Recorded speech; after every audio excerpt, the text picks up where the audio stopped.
Muy buenas tardes. Vamos a continuar con nuestro programa en la Universidad Internacional de Verano, en las jornadas de actualización de psicología.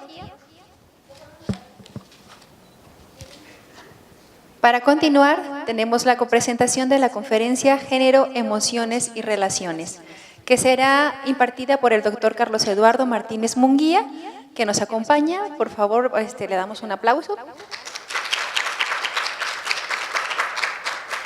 Y brevemente les daré una reseña acerca de su currículum. El doctor Carlos Eduardo estudió la licenciatura en Psicología en el CUCS, tiene la maestría en Educación de la Sexualidad Humana y el doctorado interinstitucional en Psicología por la Universidad Michoacana en San Nicolás de Hidalgo.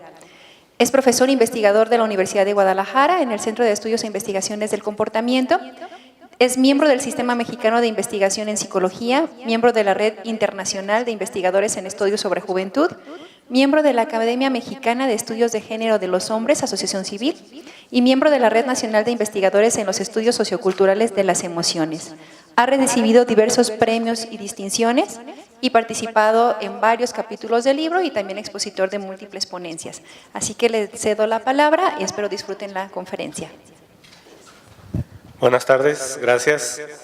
Bueno, el día de hoy vengo a platicarles una investigación, más que una investigación en particular, es una serie de investigaciones, de una línea de investigación que hemos estado trabajando desde el 2004 más o menos, y aquí vengo a hacer un resumen acerca de algunos de los aspectos que hemos detectado con respecto al género y las emociones. ¿Qué implicaciones tiene esto, el género, las relaciones interpersonales y las emociones, ¿no?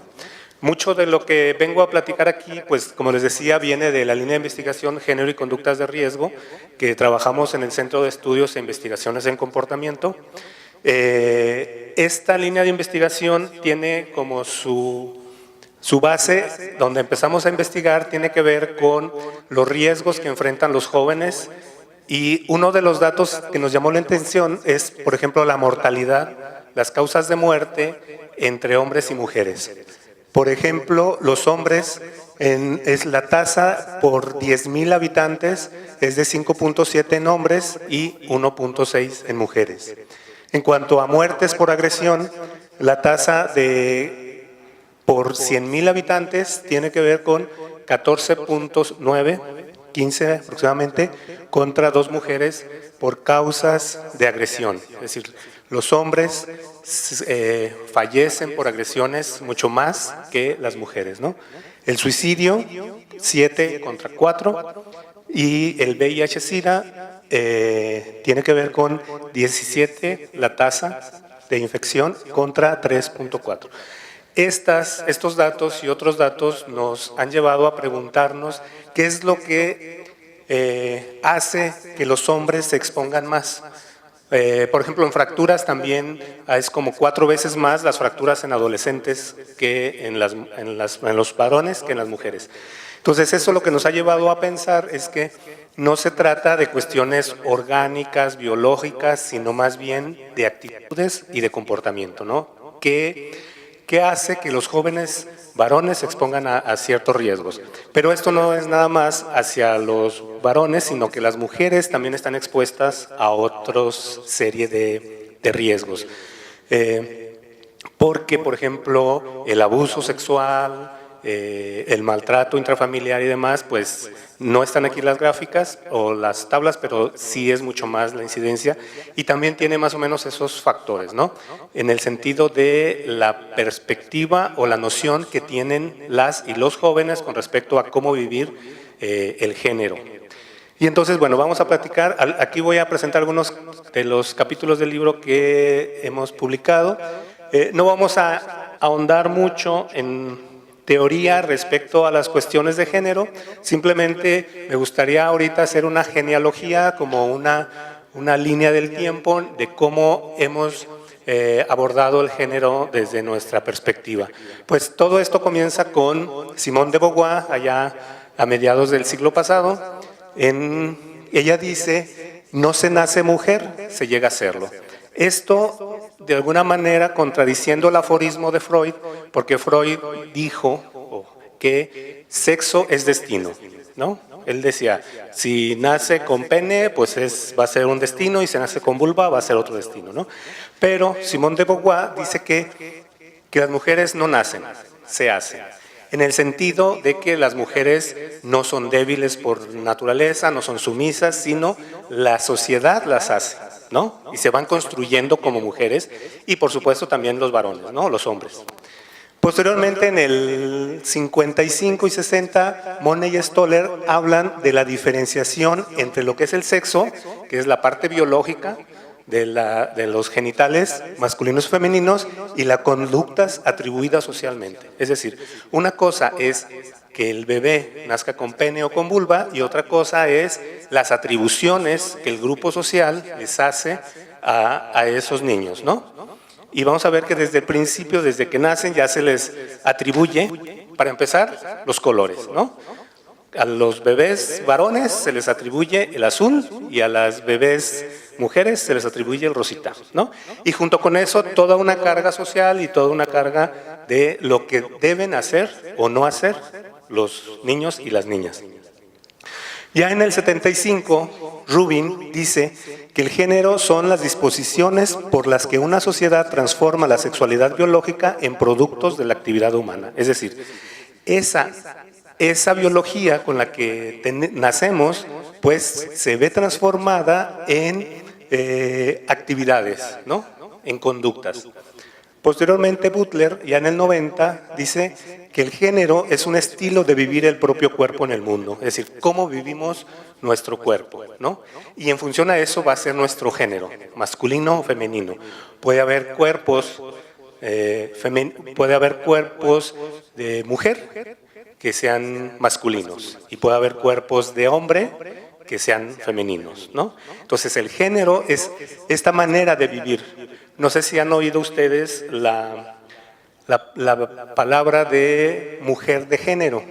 Una mujer de género es un hombre que nace, bueno, una persona con pene, pero que ha asumido que es mujer, ¿no? Y entonces, ella es una mujer de género porque ha decidido mantener su pene, pero que no es transgénero, es mujer de género. Pero esas son pequeñas minucias. Posteriormente, ya Connell, en el 95, habla de que es donde se estructura la práctica social, ya sea masculinidad o feminidad, y él aporta algo que a mí me parece valioso, en el sentido de que en cada grupo cultural o en cada cultura hay 3 formas de vivir el género. Él dice que es la hegemónica, la alternativa y la estigmatizada. La hegemónica viene siendo aquella que los grupos de poder pues tratan de mantener, ¿no? Por ejemplo, en Jalisco, los charros, el hombre bragado, con su esposa y sus hijos, eso es la parte hegemónica, ¿no? La alternativa serían aquellos hombres que rompen un poco con ese patrón, ¿no? Que a lo mejor no les gusta el fútbol, que a lo mejor no les gusta la charrería, que atienden a sus hijos, pero que no rompen todavía con el patrón así radicalmente. Y las estigmatizadas serían aquellos que, por ejemplo, rompen completamente con el patrón. Un ejemplo claro de esto serían los homosexuales, ¿no? Hombres que deciden tener relaciones erótico-afectivas con otros hombres, ¿no? Y rompen completamente con el patrón, ¿no? Y esto se aplica tanto como para hombres como para mujeres, que serían como los 3 formas de vivir el género, ¿no? Hegemónica, alternativa y estigmatizada.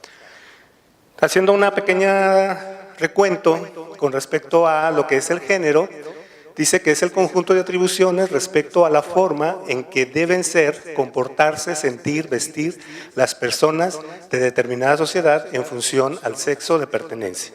Y aquí hacemos algunas acotaciones como muy concretas. En ese sentido, el género es una construcción social y por lo tanto es convencional. Es un acuerdo que un grupo de personas, quizás desde el origen de la cultura, se pusieron de acuerdo de cómo tenían que ser los hombres y cómo tenían que ser las mujeres, ¿no? Es algo aprendido. Cada sociedad construye sus propias normas de género. No es lo mismo ser hombre aquí en esta región de Jalisco que ser hombre en Inglaterra, o ser hombre en Argentina, o ser mujer aquí, o ser mujer en otra parte del mundo, ¿no? Se sanciona lo que el individuo hace. Si alguien no cumple con estos patrones es sancionado socialmente, es decir, pues se le puede, empezando por la estigmatización, es decir, señalándola o ya incluso castigando, ¿no?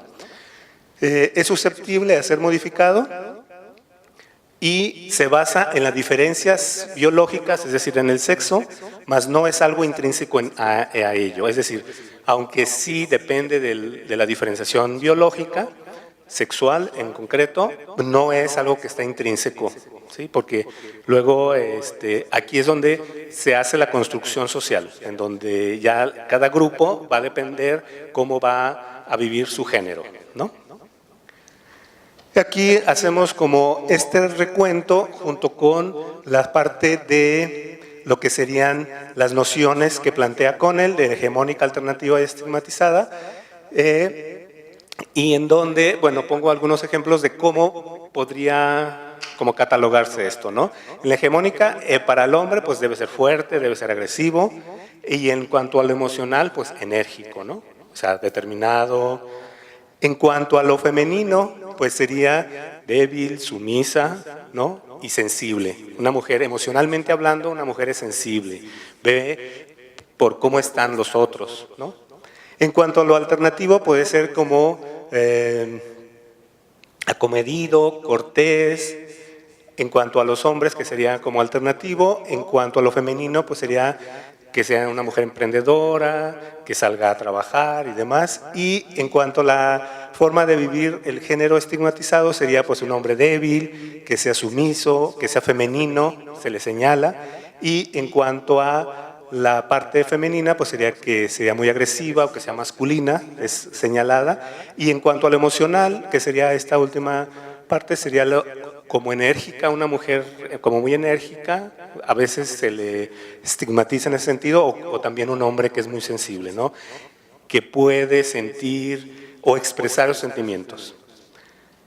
Bueno, dentro de esta línea de investigación, en el 2009 se publicó este pequeño esquema que cómo se construye o cuáles son los ejes que articulan la masculinidad para los jóvenes, ¿no? De que hemos estado trabajando. Y encontramos fundamentalmente estos 4 ejes. Uno que tiene que ver con la potencia sexual. Un hombre pues va a demostrar que es hombre tanto por su heterosexualidad y por tener como mucha capacidad sexual, y eso bueno se relaciona con conductas promiscuas, pero también se conecta con el abuso hacia las compañeras, porque esta validación de la potencia sexual que se da entre el grupo de jóvenes, de varones, no necesariamente respeta a las mujeres en el sentido de que den su aprobación, ¿no? Ellos van y roban besos, tocan para demostrar el valor. Ahorita vamos a ver algunos ejemplos. Otro eje tiene que ver con la resistencia física, que está relacionado, por ejemplo, con las riñas, ¿no? Que a que no te das, ellos dicen un tiro, es decir, pelearse, ¿no? O el alcoholismo. Está muy relacionado, aunque bueno, estamos viendo que esto está evolucionando. Ahora las mujeres ya van, antes las cantinas eran exclusivas para los hombres, ahora las micheladas y las alitas, pues ya a veces van más mujeres que hombres, pero bueno, queda entendido que estamos en ese proceso de cambio, ¿no? Pero para los hombres sí es muy marcado cuántas cervezas se pueden tomar en un reto. Hay ciertas bebidas que son para hombres, por ejemplo, el tequila es para los hombres, el vodka con naranjada es como para mujeres, ¿no? O sea, ellos mismos lo comentan. Otro aspecto que articula la masculinidad tiene que ver con la valentía, ¿no? En ese sentido, pues se ponen retos de lo más inaudito, cosas así como muy...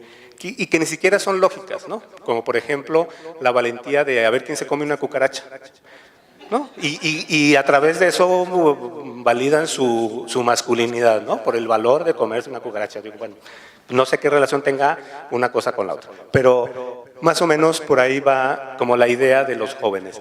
Y otro aspecto que también articula mucho la masculinidad es en ese momento hablamos de anomia afectiva porque pues, los hombres se tenían que reprimir, no manifestar afecto y demás. Y este es el eje que me gustaría estructurar durante este rato que vamos a platicar el día de hoy, porque después, hasta el 2006, solamente trabajamos con grupos de varones, hablando de la masculinidad y ese tipo de cosas. En el 2007, del 2007 en adelante, comenzamos a trabajar ya con ambos géneros, tanto con hombres como con mujeres, como para ver cómo estructuraban también las mujeres su género, ¿no? Entonces, bueno, estos es como los orígenes de la línea de investigación y cómo nos metimos a tratar de indagar más qué implicaciones tenía para los jóvenes esta parte que ahora ya manejamos como emociones, ¿no? Bueno, aquí un primer ejemplo dice, con respecto a esas cosas hay mucho, ese es un testimonio de uno de los participantes, hay mucho que decir. Por ejemplo, si yo ando mal con mi novia o algo así, puede ser que me pinche el pinche dedo y empiece a llorar por eso. Aparentemente por eso, pero no es por eso, sino busco un pretexto para llorar y me desahogue de todo.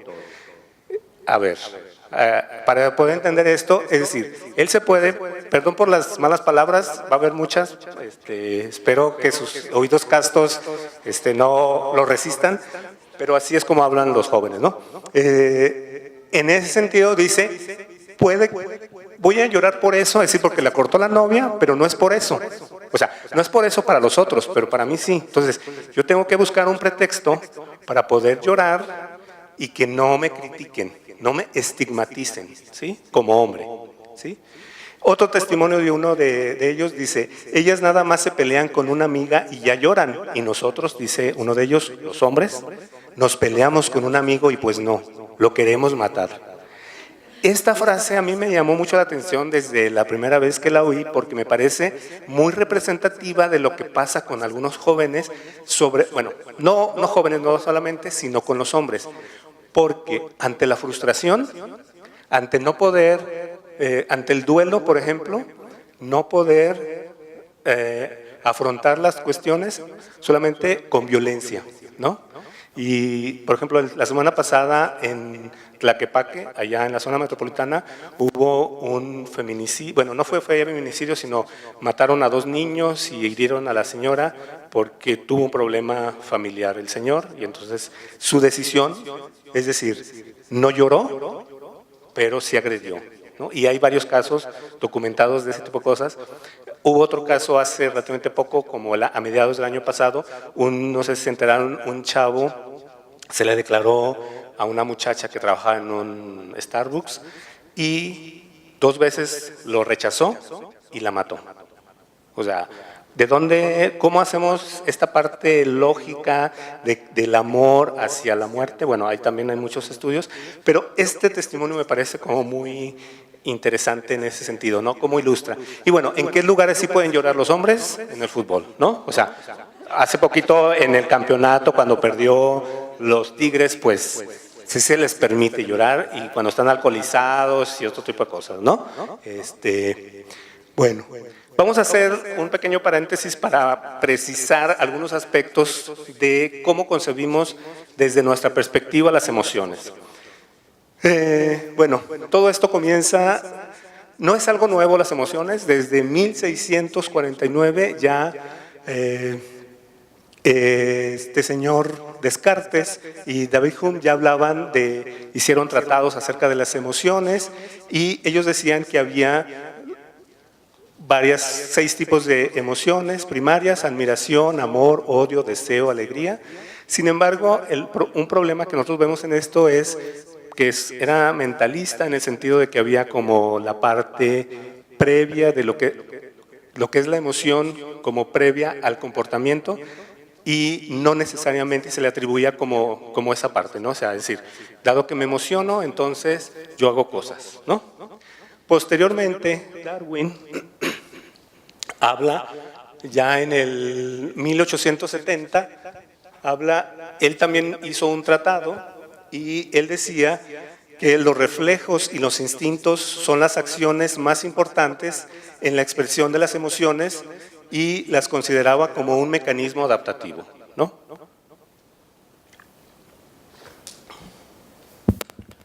Desde el punto de vista evolutivo, las emociones incrementan la posibilidad de que el sujeto y las especies logren adaptarse a las características del ambiente, que es cambiante, y permiten la comunicación entre miembros de la misma especie.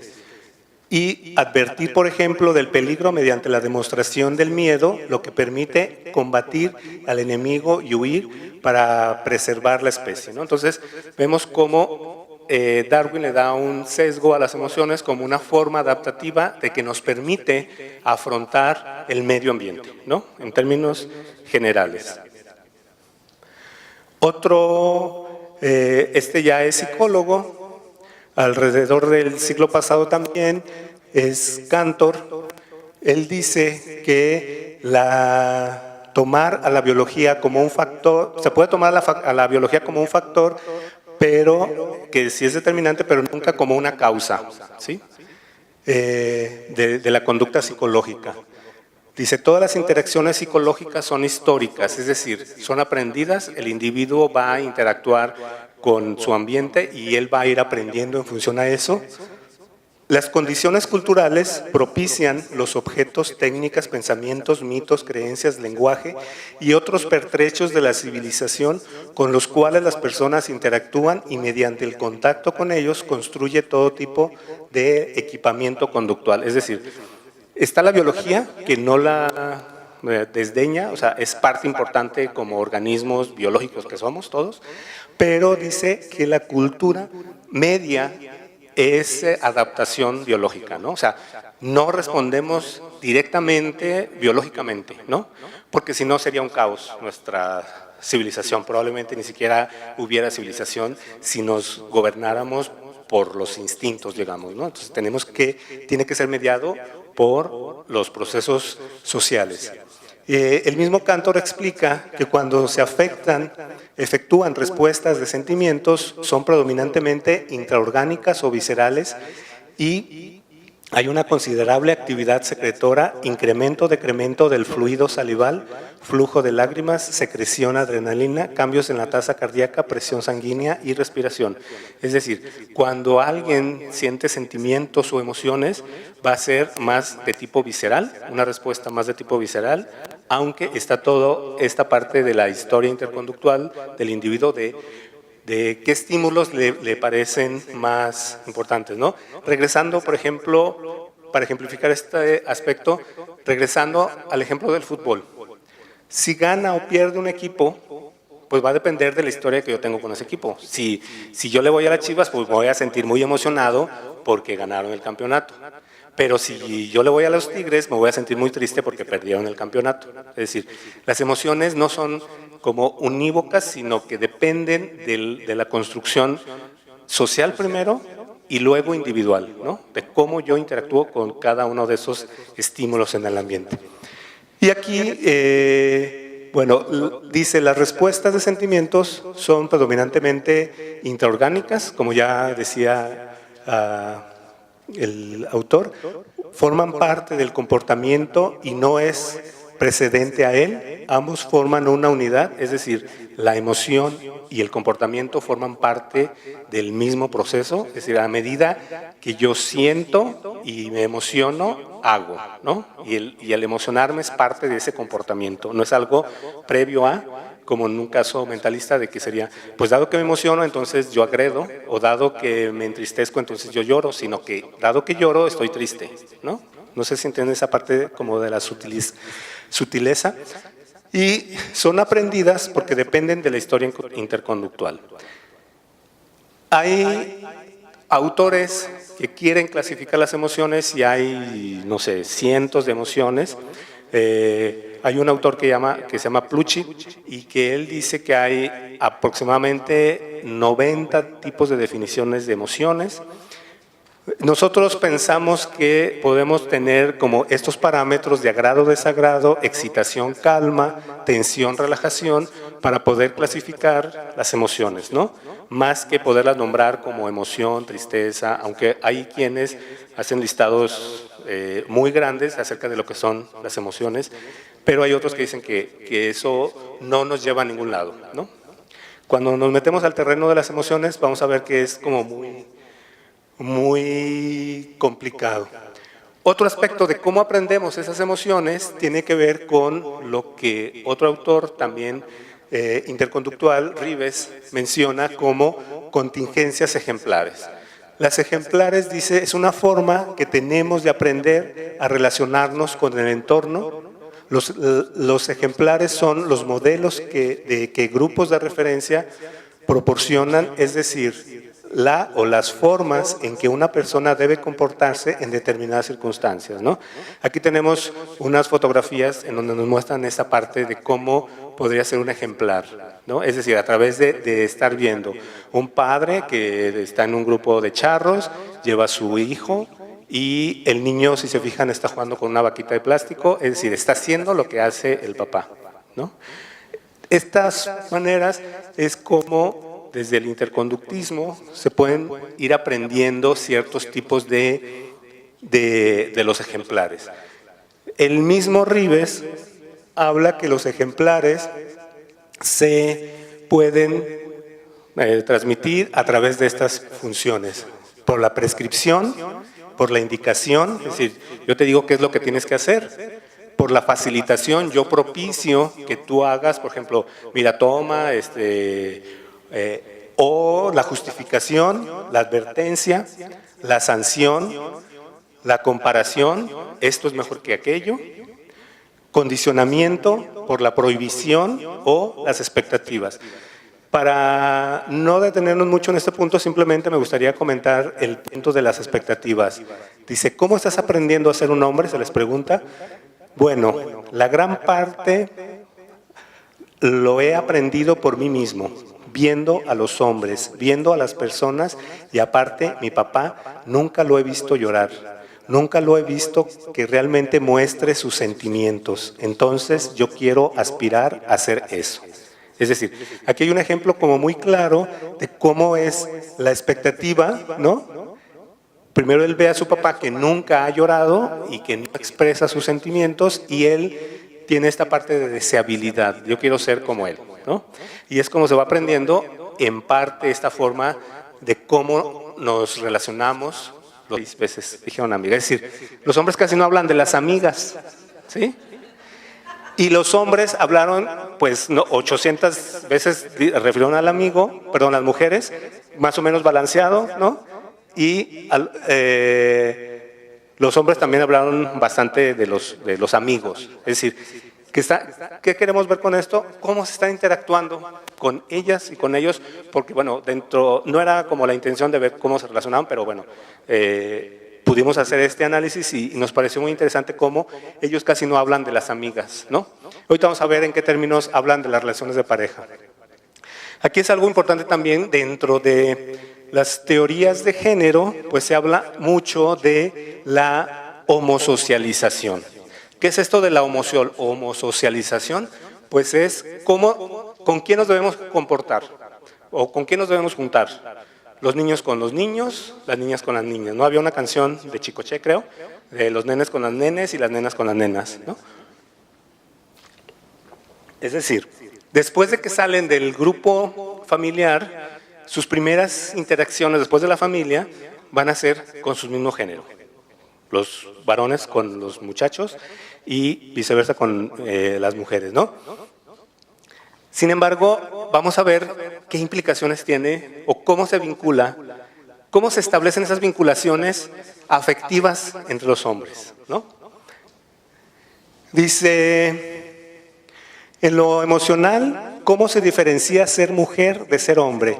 Se les permite más cosas a las mujeres y todos, aquí este es un grupo focal, ¿no? Es decir, un grupo de 7 personas que están comentando, dice, sí, o sea que a las mujeres se les permiten más cosas, llorar, ser sentimental, apoyar a sus amigas. Y se les pregunta, ¿a un hombre no se le permite apoyar a sus amigos? Dice, sí, pero se ve más raro, se ve de diferente forma. ¿Cómo? Sí se ve de que, yo te ayudo, se ve de que es puñal, como que te gusta o algo así. Es decir, un hombre debe tener cuidado para ver si se acerca al otro compañero para ayudarle, porque puede ser que se hable, ¿no? Dice, para diferenciar, por ejemplo, una mujer puede saludar de beso a un hombre y a una mujer, pero un hombre nada más a las mujeres.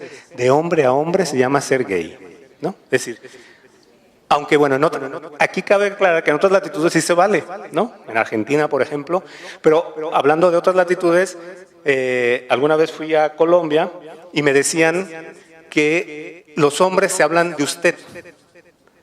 O sea, oiga amigo y oiga no sé qué. Porque hablarse de tú es una vinculación demasiado cercana, ¿sí? Entonces, ahí está también las nociones de género, ¿no? Ok. Dice, otro ejemplo, otro testimonio. Muy bien para marcar nexos entre dos morras, así se llevan muy bien, pues se agarran de la mano y andan así como chicle todo el día. Pero si ves a un vato que estimas, aquí está hablando en primera persona y luego cambia, si estimas un buen y si lo ves que está abrazado, pues le dices, no, ¿eso? ¿Qué pedo? Sí, es homosexual. Es decir, si un hombre abraza a otro hombre, claro, que no estén borrachos. Porque si están borrachos, sí se vale, ¿no? O sea, ¿qué onda, amigo? Y no sé qué, ¿no? O sea, esa es como la parte como interesante. Aquí vienen como dos testimonios muy claritos en cuanto a lo emocional, cómo pueden los hombres expresar sus afectos a otros hombres. Esta pregunta, de repente cuando uno hace investigación se va como jalando la propia investigación hacia su mismo caminito, porque esto yo no lo tenía contemplado hasta que empiezo a hablar con los hombres y digo, bueno, pues ¿qué está pasando aquí? Y yo les pregunto, ¿cómo se vale expresar su afecto? Y ellos dicen, ¿qué tipo de afecto? Es decir, a ver, ¿de qué me estás hablando, no? ¿Con hombres afecto? No, o sea, eso no somos gays o algo así, ¿no? Y luego aquí mismo, dentro del mismo grupo, sale, en algunos artículos o algunos autores hablan del policía de género. Fíjense cómo se da. Por ejemplo, dice uno, si tú tienes un buen amigo y se va a ir, qué sé yo, de viaje, le dices, te voy a extrañar. Y todos exclaman y dicen, no, eso ya son mariconadas. Es decir, dentro del mismo grupo, uno está poniendo un ejemplo y dice, no, eso ya son mariconadas. Eso ya son, ¿no? Lo máximo con tu papá, a él sí le puedes decir que lo extrañas y le das beso o a tu abuelo. Es decir, ni siquiera es algo real, él simplemente está poniendo una suposición de que va a extrañar a su amigo y le va a decir, y todos los otros miembros del grupo focal dicen, no, eso no está permitido. ¿Se acuerdan de los ejemplares? Pues ahí están actualizados los ejemplares, decir, no, eso no. Y el pobre chavo ya como que dice, pues sí estoy mal, ¿no? O sea, no debo hacer, o cuando menos no manifestarlo. Entonces, fíjense cómo para manifestar el afecto hacia las mujeres, por aquello de pincharse el dedo, pues no lo pueden hacer es fácil, ¿no? Para expresar el afecto a sus propios amigos, tampoco lo pueden hacer muy fácil. Aquí el testimonio que sigue es uno también muy interesante que me parece muy ilustrativo. Dice, algunos jóvenes se sienten sexualmente atraídos a otros chavos en algún momento de su juventud. ¿Has tenido esa experiencia? Es una pregunta que venía en la entrevista, ¿no? Dice, pues la tuve, pero de chico. No así de que me gustara sexualmente, sino que así de amigo. Que le contaba todo y cosas así. Algo que ahorita ya no haría con alguien de mi edad. Tenía como 12 años. ¿Cómo te sentiste al respecto? Dice, pues yo pienso que sí íbamos a acabar siendo maricones. No sé. Las ideas que me metían los otros, que si me metía mucho con un hombre, iba a ser maricón. Yo estaba juntándome con otras personas y ya no le hablé mucho, por los mismos ideales, yo creo, de que si me juntaba mucho con él, me iba a hacer joto. Hablaban en general, andaba con mi bolita y me decían, no, pues es que andas mucho con él, me cae que son jotos. No hablaban de mí, pero en general. Este ejemplo es la actualización de todo lo que vimos de cómo deben mediar las relaciones entre los jóvenes. Dice, algo que ahorita ya no haría, es decir, la vinculación que pueda demostrar afecto a otro compañero, pues ya. Ahora, algo que yo estoy poniendo sobre la mesa es que, acuérdense que son adolescentes, él dice que tenía 12 años, y que son formas de aprender. Entonces, no solamente se circunscribe a las amistades, también a otros ámbitos, ya cuando sea grande, con su relación de pareja, probablemente, y con sus hijos también probablemente. Y luego dice, yo pienso que sí vamos a acabar siendo maricones. Yo creo que él se sentía un genuino afecto por su amigo, y entonces es por donde él dice que, pues, o sea, sí lo estimaba, pero eso no quiere decir que sentía una atracción sexual, ¿sí? O sea, y cómo esto, pues, se va reproduciendo a otros ámbitos, ¿no? Vamos a hablar ahora acerca de las parejas, las emociones y la sexualidad. Que de algunas cosas vienen en este capítulo del libro sobre los efectos de la homofobia en la conformación de la persona de jóvenes, que está en la Universidad Veracruzana el libro. Bueno, aquí nada más como otro antecedente acerca de si se quieren casar. Pues curiosamente quien más se quiere casar son los hombres, casi el 96%, y hay un 10% de mujeres que ya no piensa casarse. De plano hay el 4% que dice sola, mejor sola que mal acompañada, ¿no? Uno dice que no sabe y otra que depende. En cambio los hombres, pues prácticamente uno solamente quiere vivir solo y otro no sabe y demás. La que dice que depende, pues dice si quedo de modelo, no, nada de casarse. Dice, pero si quedo de maestra, o sea, si se hace modelo, pues no. Pero si se hace maestra, pues con su familia, ¿no? Pues sí tener su esposo. Y dice, me gustaría ser seminarista. El hombre que no se quiere casar, bueno, que depende, pues va a ser que quiere ser sacerdote, ¿no? En ese sentido. Bueno, ¿cómo se interactúa con las mujeres? Volvemos otra vez a estos mandatos de género de lo que deben hacer. Dice, pues, a mí me decían gay cuando estaba en la secundaria, porque me juntaba con puras mujeres. A ver, si se junta con un hombre, es gay. Si se junta con puras mujeres, es gay. Entonces, fíjense todas las sutilezas del mundo masculino adolescente, como para poder hacer, a ver, me tengo que juntar con los hombres, pero en grupo, porque si intimo con alguien particular, pues cuidado. Pero si me voy con el lado opuesto, digamos, ¿no?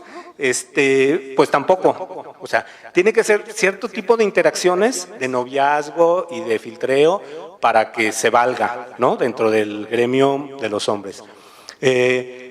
¿Cómo se ve un hombre cariñoso? Dice acá, si eres muy cariñoso, te tachan de mandilón, ¿no? Y si no eres mandilón, pues eres puñal. O sea, si tú eres muy cariñoso con la mujer, pues eres mandilón, ¿no? Volvemos otra vez a esta parte de la heteronormatividad, ahora como criterio de heterosexualidad. Algunos son más así de que eres joto porque no te has echado a una mujer, ¿no? Bueno, aquí dice otra palabra. Sí, que si no tenía relaciones era maricón. Si no quieres tener relaciones, te tachan de joto y de sacatón. Es decir, la presión para que se hagan heterosexuales demostrando las relaciones con otras, pues es muy fuerte, ¿no? ¿Qué implicaciones tiene esto? Considero que tiene dos implicaciones importantes. Una, que aprenden a desvincular la sexualidad de sus afectos, es decir, no solamente de los amigos, sino también de las parejas, de las mujeres, porque es demostrar, pero no porque yo siento algo por ella, sino por los amigos, ¿no? Demostrar su normalidad heterosexual.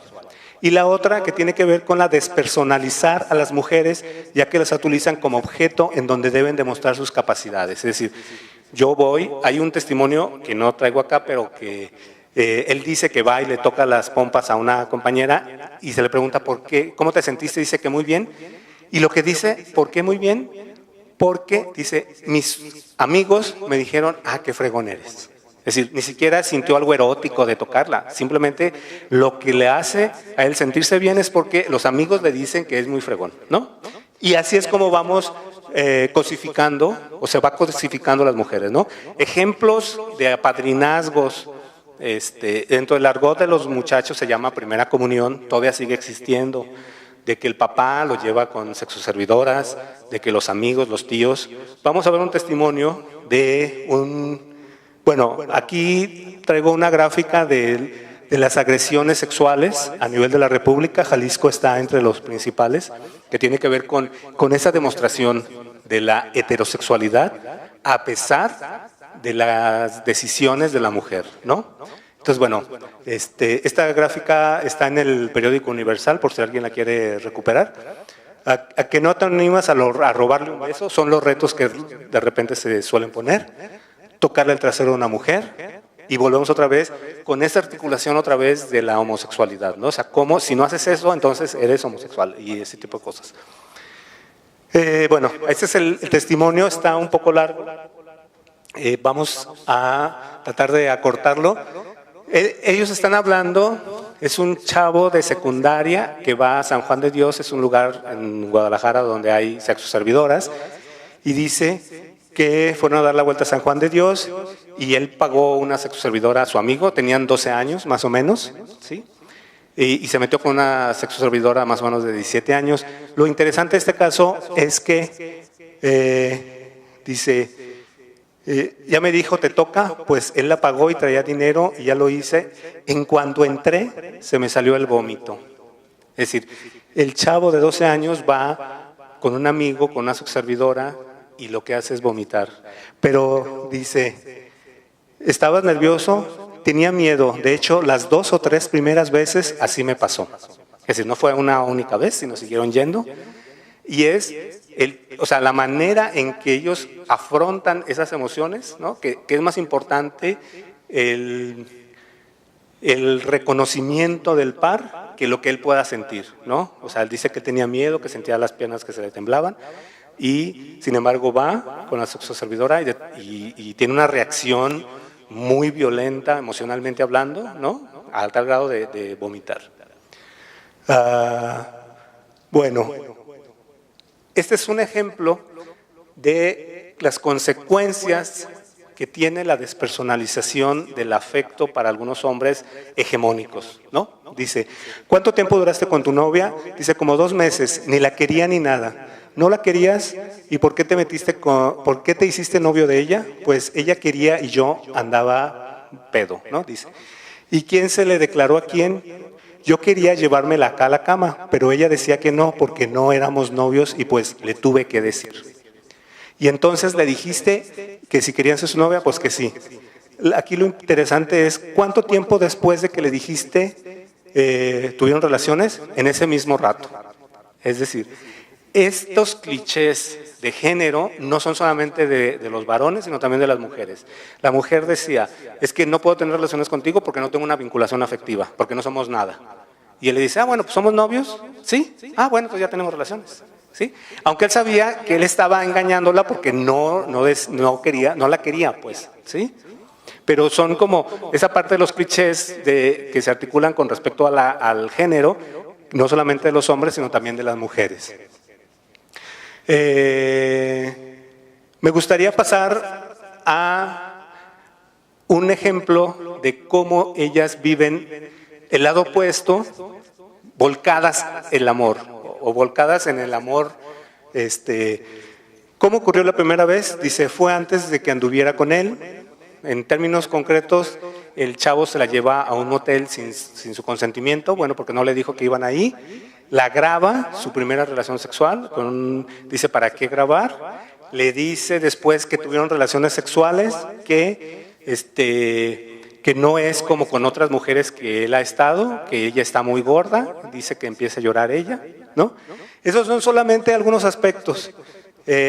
Sin embargo, después de todo eso, se le pregunta, ¿qué es lo que más te gustó? Dice, me gustó estar con él porque fue la primera vez. A pesar de todo eso que el hombre hizo, dice que le gustó porque fue su primera vez. Bueno, y aquí es donde dice que de lo que ya había estado, ¿no? Y dice que no tenía que llorar. Y luego comenta que los primeros 2 meses sí era muy padre él porque después cambió. La dejó en la carretera, fueron a Chapala, un amigo le habló y la dejó botada en la carretera. Creo que aquí viene el testimonio. Dice, fuimos a Chapala, me habló un compañero y me bajó del coche y ahí me dejó. Le tuvo que hablar el hermano para que fuera a la carretera por ella. Sin embargo, ella dice, la última situación de esto, dice, estamos en su casa, él empezó a inyectar algo y ya después me inyectó a mí, la dejó mal, dice que lo peor de todo, después de todo esto que les estoy platicando, lo peor de todo es que no la fue a ver al hospital. O sea, ¿no? Y la compañera que la entrevistó le pregunta que por qué duró todo un año si después de los 2 primeros meses él se había estado portando muy mal. Dice, es que sí lo quería, él era todo para mí. Es decir, mientras a los hombres se les coarta la cuestión emotiva de cómo manifestar el afecto o el amor, a las mujeres, al contrario, se les refuerza de que deben demostrar el afecto incondicionalmente, ¿no? Porque el amor todo lo puede y de alguna manera en los 2 últimos casos vimos cómo algunos hombres se aprovechan de esas situaciones para ganar la confianza y hacer o salirse con la suya en pocas palabras, ¿no? Aquí a donde quiero llegar es que es algo, el género es algo relacional. O sea, no es algo que solamente haya buenos y malos, ¿no? Sino que hay que analizar, profundizar más en cuáles son las razones y cuáles son las explicaciones del manejo que estamos haciendo con respecto a estas perspectivas de género para poder, en la medida de nuestras posibilidades y desde nuestra trinchera, poder combatir con algunos de estos factores. Y ya, para concluir, me gustaría simplemente hacer algunos señalamientos. La psicología hace referencia a la forma en que el individuo se relaciona con su medio. El comportamiento psicológico tiene un gran componente biológico, pero no depende directamente de él, ¿no? O sea, sí somos agentes biológicos o entes biológicos, pero no respondemos directamente a lo biológico, porque si no sería un caos, ¿no? Lo social, tanto la cultura, la familia, los grupos de referencia y la pareja, modulan el ajuste psicológico que el individuo puede alcanzar. El género es una construcción social que atribuye propiedades a los miembros de cada sexo de un grupo determinado. Dentro de las atribuciones que las nociones de género se hacen en nuestra cultura, se encuentra la expresión o represión de determinadas emociones. Algunas de las atribuciones que se realizan en función a la expresión emocional, en función al género, pueden estar asociadas a conductas de riesgo para la salud o cuando menos a indicadores de una disminución en la calidad de vida de algunos grupos, ¿no? En el caso de las mujeres, en el caso de los hombres, en algunos aspectos. En ese sentido, es importante sentarnos a reflexionar si como sociedad estamos pagando un precio muy alto por mantener esquemas que han dejado de ser funcionales. Y termino con esta pregunta. ¿Qué alternativas como profesionales del área de la salud podemos proponer? Termino con una pregunta porque es lo que pasa cuando uno hace investigación. Cuando yo quería tener respuestas acerca de las conductas de riesgo de los jóvenes, más que encontrar respuestas absolutas, encontré muchas más preguntas, ¿no? Y como ustedes son profesionales o están en vías de lograr ser profesionales en el área de la salud, pues quiero convidarlos mis inquietudes para que me ayuden a responder qué hacer, ¿no? Gracias.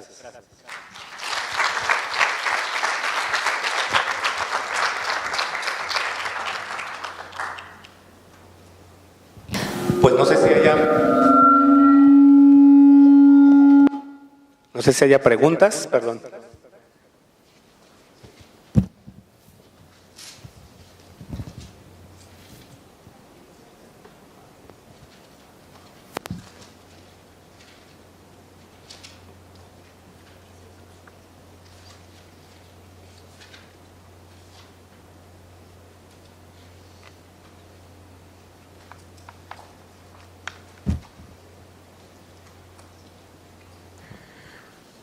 Allá hay una.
Ok, gracias.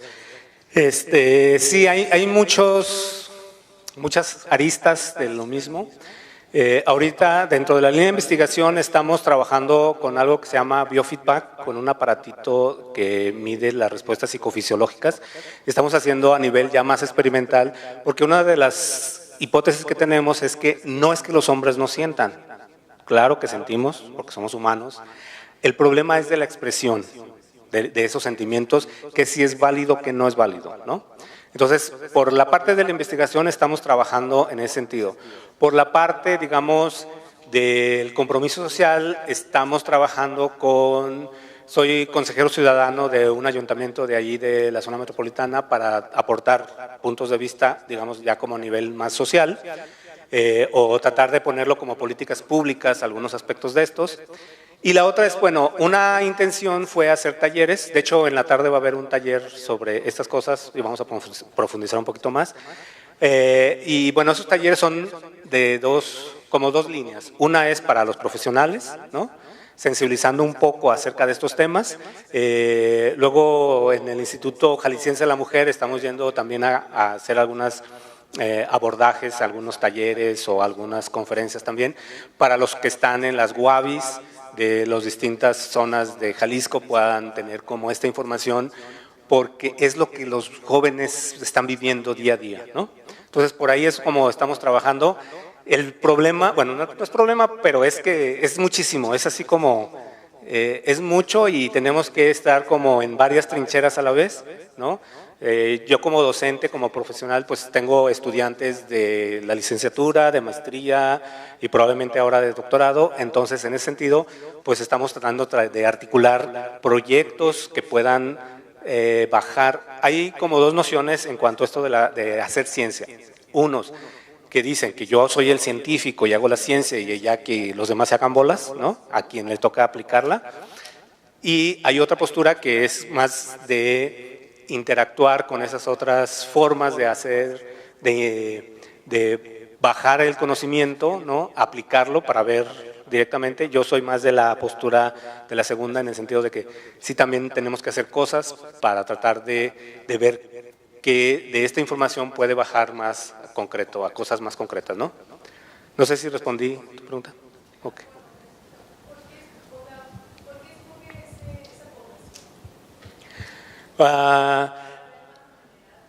En el primer caso sí, porque es más vulnerable, porque estamos hablando de adolescentes y adultos jóvenes de preparatoria. Y la otra razón es, yo tengo una noción de que la personalidad, los comportamientos son como un cemento, como que fraguan, ¿no? Se van endureciendo, nos vamos endureciendo ya entre más adultos vamos siendo. Creo que en esta etapa en la que están, cuando hablamos, por ejemplo, de los grupos focales, y uno dice, es que yo sí estimo a un cuate y yo sí puedo sentir, a los otros simplemente el escucharse les caen 20. Han sido infinidad de veces que dicen, gracias, venga a darnos más pláticas de estas. Cuando yo nunca platico con ellos. O sea, ellos, yo siempre les pregunto y ellos platican entre ellos. Pero no hay grupos que permiten hablar esto, porque son como temas tabú para muchos, en hombres o mujeres, ¿no? O sea, como que eso no se maneja así tan abiertamente, porque todos creen que es verdad lo que sus creencias, ¿no? Cuando no necesariamente. Un poco por ahí. No sé si ¿alguien más? Sí. ¿Cree que tenga algo que ver, bueno, en esta investigación se enfocó mucho, como usted dijo, en población como de preparatoria y secundaria, ¿no? ¿Y cree que el nivel de educación, como ya en la edad adulta, tenga algo que ver para cómo responden a estas preguntas? Sí, yo creo que el nivel educativo es clave. De hecho, tuvimos un problema, entre comillas, porque una vez fuimos a la prepa de Jalisco y fuimos en el ciclo cuando salen los por mejores promedios y todos eran muy buenos. tanto hombres como mujeres, muy buenos, no tomaban, nada así, dijimos, ¿qué está pasando? Pero luego fuimos con otros grupos que no tenían educación y sí son muy marcados, ¿no? La educación, claro que es un factor muy importante, ¿no? Y también, bueno, las regiones luego también me gustaría hacer un estudio regional, ¿no? No solamente de la zona metropolitana, pero bueno, el tiempo y los recursos luego no alcanzan. Bueno, pues estaría muy bien, miren, de aquí ya tenemos una población para poder que nos apoyen a trabajar con estos cuestionarios. Ok.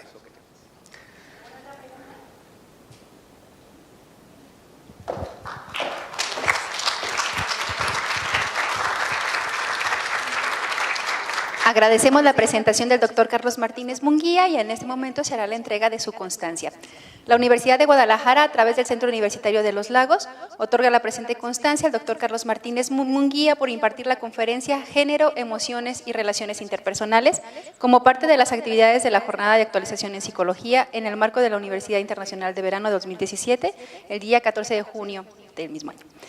Atentamente, piensa y trabaja, Lagos de Moreno, Jalisco, 14 de junio de 2017, y firman al cárcel el doctor Aristarco Regalado Pinedo, la doctora Rebeca Vanessa García Corzo y el licenciado Carlos Palafox Velasco. Muchas gracias.